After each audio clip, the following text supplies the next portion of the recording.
Me. Well, Miss Bass, you look fantastic, first of all. Why, thank you. You really do. And you sound incredible out there. Do I? You really, really do. Tell me this. I don't know if you get upset when people remind you how long you've been around, but you've been around No, I don't. No, I don't. but it's quite phenomenal, you know, to be a star for that long. Yes. How'd you do that? A lot of hard work and sacrifice, I suppose. And a lot of fans that still love you. And a lot of loving fans, yes. You, how do you describe yourself? If you had to describe yourself as a singer. Well, that's very difficult. Somebody many years ago once described me as a 20th century blues singer. And I never found out what that meant.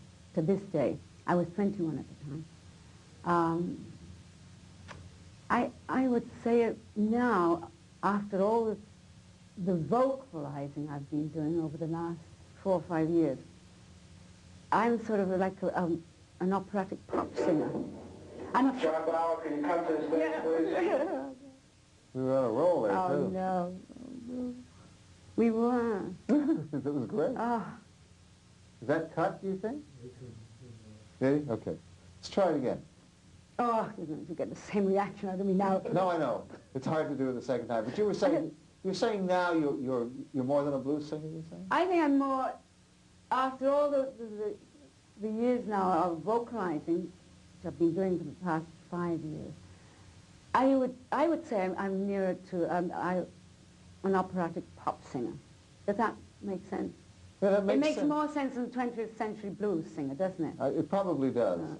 And it probably says something about you that almost everyone agrees upon, and that is that you're totally unique. Do you think you're unique? I think so, because I'm still going.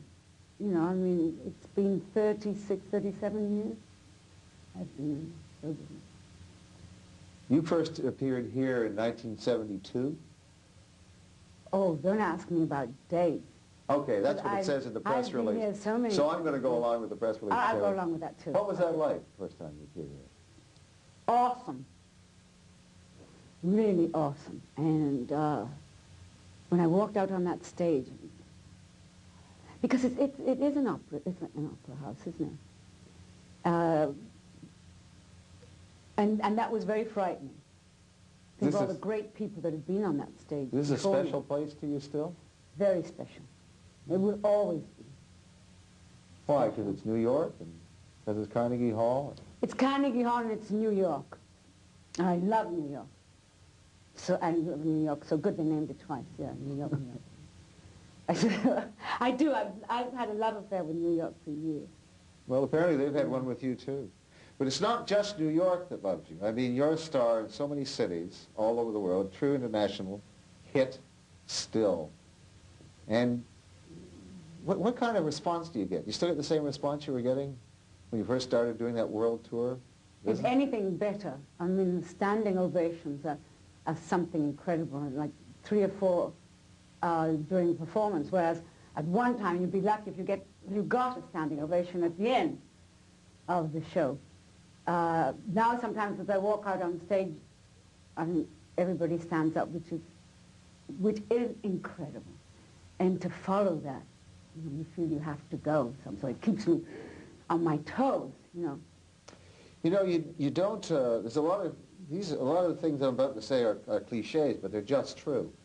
There were a lot of great singers who sang sort of in the style you do, who aren't around anymore, and there aren't very many left, and I can't think of a single one who's in your league now, really. I mean, I'm thinking about perhaps Peggy Lee, but her career is kind of on the wind down. I mean, we're not going to get, it seems we're not going to get singers like you again. Is that your perception? I think so too. I certainly haven't seen any around him, you know, on my travels. And I look out for them, and I'm looking at all the young singers out there, and they're not singers, they're all dancing singers. What's There's that no mean? stand-up singer anymore. That's what I mean. You know, they're not happy unless they've got a whole choreographed routine going and singing with the earphones in. I mean, how can you dance and sing at the same time? I mean, it's a possibility. You think that that's something to do with the training, or they weren't born with your pipes, or what? I think there are not a lot of good singers out there. It's just that, I suppose that's the trend. Mm-hmm. You know, my day was a stand-up singer who didn't dance. Today, it's a dancing singer that's out there on stage. I mean, everybody's dancing and singing. So, Shirley, you're going to go forever? Yes, why not? Yes. Okay, that's good. That's good. Yeah. I mean, if you took over from Vegas, Atlantic City, they don't want. I mean, you want me to do that? No, you can do say anything you want. But the have you how many years have you been doing Atlantic City? Oh gosh. Since the resorts, how long ago was that? Oh, I heard it once, 5 days. 5 Tony. Tony. What do you think of those other shows? What do you think of those Andrew Lloyd Webber shows? I love them. I'm not just saying that because I'm British. I love them. I just saw Cats now after all these years, and I was not. Greg, you got my vote. We'll try again next year. Shirley Bassey is also a star, one of the singing variety. Her rise to the singing stratosphere began more than 40 years ago in Cardiff, Wales. Doug Johnson reports she's now appearing at Carnegie Hall.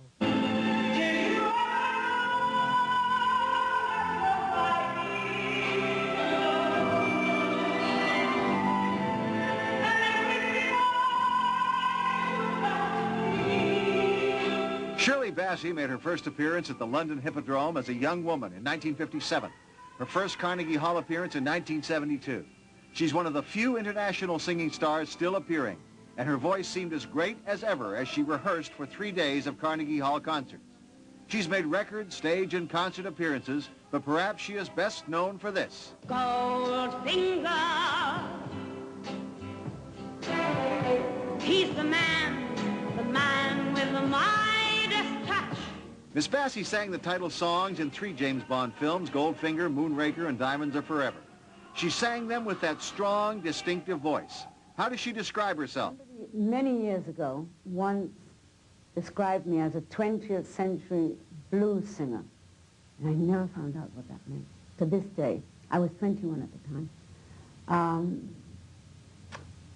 I would say it now, after all the vocalizing I've been doing over the last 4 or 5 years, I'm sort of like an operatic pop singer.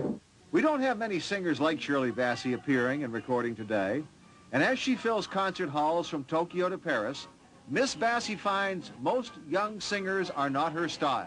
And I'm looking at all the young singers out there, and they're not singers, they're all dancing singers. There's no stand-up singer anymore. That's what I mean.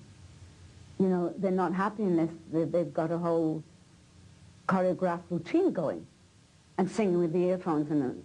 I mean, how can you dance and sing at the same time? I mean, it's a possibility. Shirley Bassey sings with the same soaring strength she had when she first came on the scene almost 35 years ago. She made her first appearance at Carnegie Hall in 1972. This is her 5th concert series here, and once again, she's more or less sold the place out.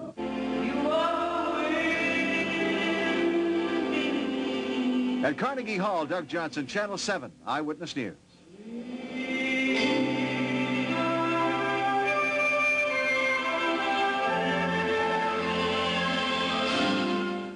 And just for your own personal trivia bank, when Bassey was growing up, she didn't like to sing, didn't want to do it. Lucky for us, she changed her mind.